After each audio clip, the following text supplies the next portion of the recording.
Thank you very much, my fellow Americans. I am very proud to announce today that we have reached a deal to end the shutdown and reopen the federal government.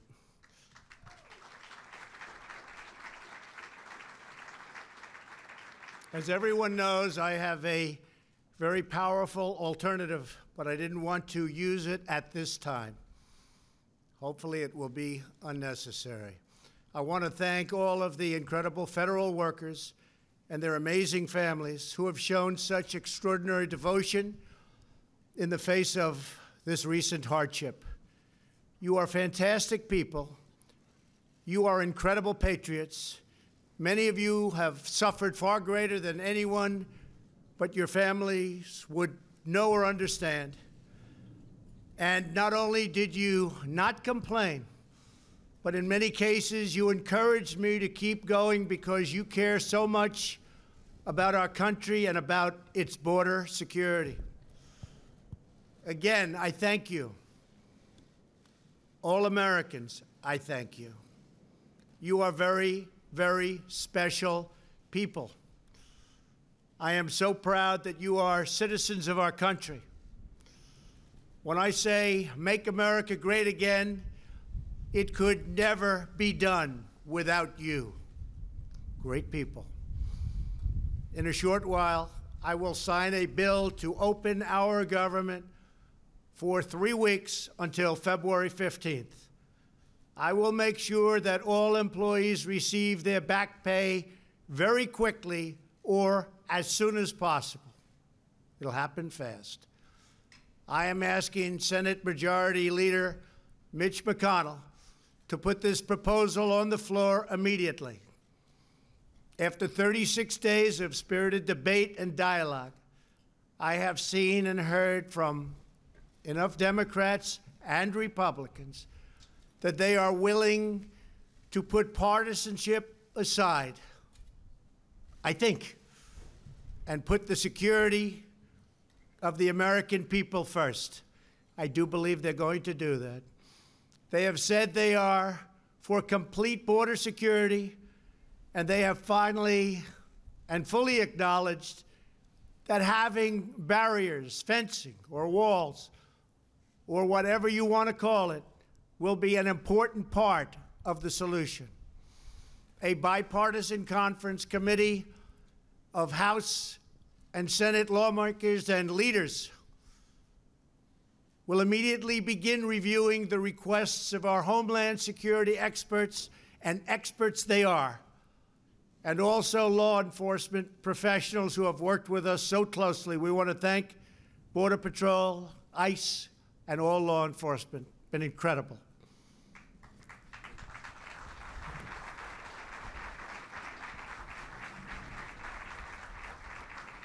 Based on operational guidance from the experts in the field, they will put together a Homeland Security package for me to shortly sign into law. Over the next 21 days, I expect that both Democrats and Republicans will operate in good faith. This is an opportunity for all parties to work together for the benefit of our whole beautiful, wonderful nation. If we make a fair deal, the American people will be proud of their government for proving that we can put country before party. We can show all Americans and people all around the world that both political parties are united when it comes to protecting our country and protecting our people. Many disagree. But I really feel that working with Democrats and Republicans, we can make a truly great and secure deal happen for everyone. Walls should not be controversial. Our country has built 654 miles of barrier over the last 15 years, and every career Border Patrol agent I have spoken with has told me that walls work. They do work. No matter where you go, they work. Israel built a wall, 99.9% successful. Won't be any different for us. They keep criminals out. They save good people from attempting a very dangerous journey from other countries, thousands of miles, because they think they have a glimmer of hope of coming through. With a wall, they don't have that hope.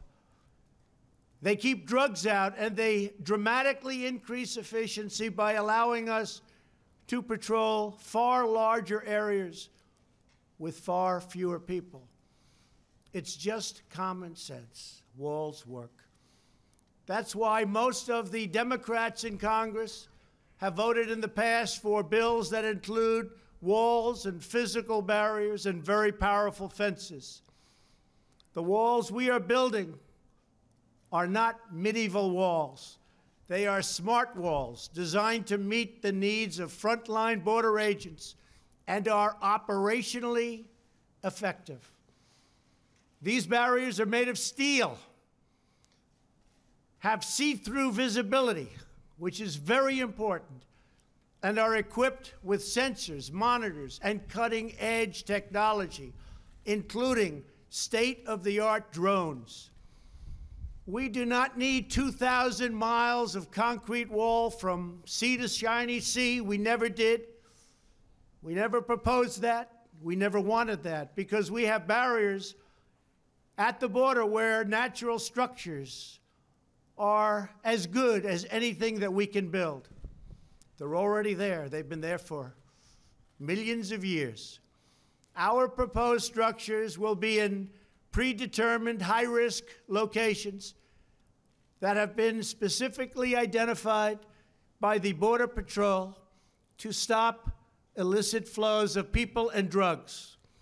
No border security plan can ever work without a physical barrier. Just doesn't happen. At the same time, we need to increase drug detection technology and manpower to modernize our ports of entry, which are obsolete. The equipment's obsolete. They're old. They're tired. This is something we have all come to agree on and will allow for quicker and safer commerce. These critical investments will improve and facilitate legal trade and travel through our lawful ports of entry. Our plan also includes desperately needed humanitarian assistance for those being exploited and abused by coyotes, smugglers, and the dangerous journey north. The requests we have put before Congress are vital to ending the humanitarian and security crisis on our southern border. Absolutely vital. Will not work without it. This crisis threatens the safety of our country and thousands of American lives. Criminal cartels, narco-terrorists, transnational gangs like MS-13, and human traffickers are brazenly violating U.S. laws and terrorizing innocent communities. Human traffickers. The victims are women and children, maybe to a lesser extent, believe it or not, children. Women are tied up, they're bound, duct tape put around their faces, around their mouths. In many cases, they can't even breathe. They're put in the backs of cars or vans or trucks. They don't go through your port of entry. They make a right turn going very quickly. They go into the desert areas or whatever areas you can look at. And as soon as there's no protection, they make a left or a right into the United States of America. There's nobody to catch them. There's nobody to find them. They can't come through the port, because if they come through the port, people will see 4 women sitting in a van with tape around their face and around their mouth. Can't have that. And that problem, because of the internet, is the biggest problem. It's never been like this before that you can imagine. It's at the worst level, human trafficking, in the history of the world. This is not a United States problem. This is a world problem.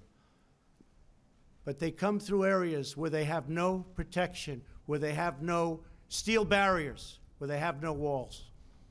And we can stop almost 100% of that. The profits reaped by these murderous organizations are used to fund their malign and destabilizing conduct throughout this hemisphere. Last year alone, ICE officers removed 10,000 known or suspected gang members like MS-13 and members as bad as them. Horrible people, tough, mean, sadistic.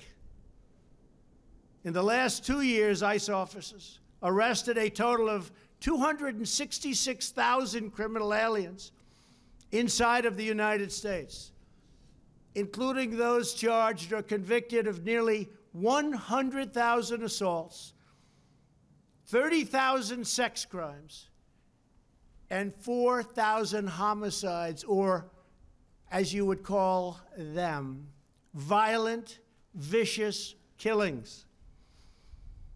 Can be stopped. Vast quantities of lethal drugs, including meth, fentanyl, heroin, and cocaine, are smuggled across our southern border and into U.S. schools and communities. Drugs kill much more than 70,000 Americans a year and cost our society in excess of $700 billion.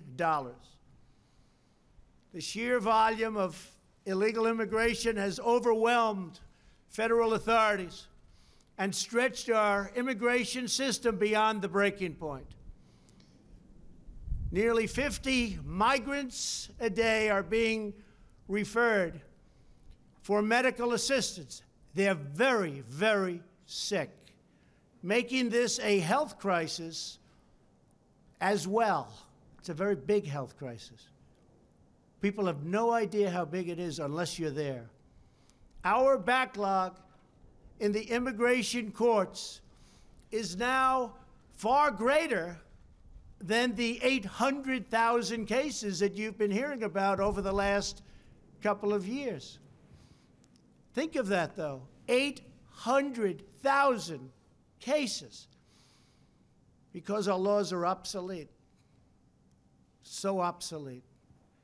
They're the laughing stock all over the world. Our immigration laws, all over the world, they've been there for a long time, are the laughing stock all over the world.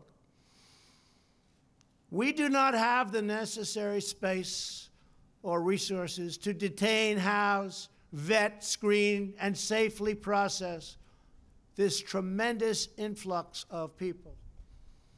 In short, we do not have control over who is entering our country, where they come from, who they are, why they are coming. The result for many years is a colossal danger to public safety. We're going to straighten it out. It's not hard. It's easy if given the resources. Last month was the third straight month in a row with 60,000 apprehensions on our southern border. Think of that. We apprehended 60,000 people. That's like a stadium full of people, a big stadium. There are many criminals being apprehended, but vast numbers are coming because our economy is so strong. We have the strongest economy now in the entire world. You see what's happening. We have nowhere left to house them and no way to promptly remove them. We can't get them out because our laws are so obsolete, so antiquated, and so bad. Without new resources from Congress, we will be forced to release these people into communities, something we don't want to do, called catch and release. You catch them. Even if they're criminals, you then release them. And you can't release them from where they came, so they go into our country and end up in places you would least suspect. And we do as little releasing as possible, but they're coming by the hundreds of thousands. I have had zero Democrat lawmakers volunteered to have them released into their districts or states. And I think they know that, and that's what we're going to be discussing over the next 3 weeks. The painful reality is that the tremendous economic and financial burdens of illegal immigration fall on the shoulders of low-income Americans, including millions of wonderful, patriotic, law-abiding immigrants who enrich our nation. As Commander-in-Chief, my highest priority is the defense of our great country.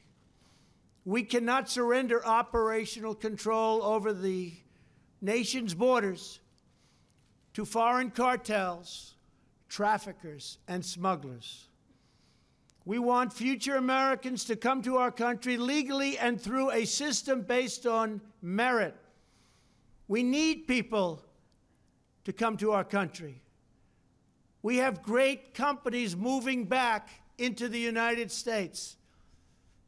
And we have the lowest employment and the best employment numbers that we've ever had. There are more people working today in the United States than have ever worked in our country. We need people to come in to help us on the farms and with all of these great companies that are moving back. Finally, they're moving back. People said it couldn't happen. It's happening.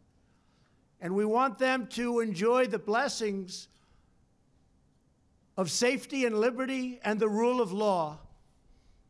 We cannot protect and deliver these blessings without a strong and secure border.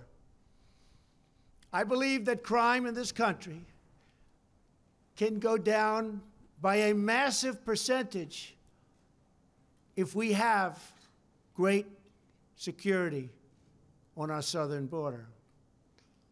I believe drugs, large percentages of which come through the southern border, will be cut by a number that nobody will believe. So let me be very clear. We really have no choice but to build a powerful wall or steel barrier. If we don't get a fair deal from Congress, the government will either shut down on February 15th again, or I will use the powers afforded to me under the laws and the Constitution of the United States to address this emergency. We will have great security. And I want to thank you all very much. Thank you very much.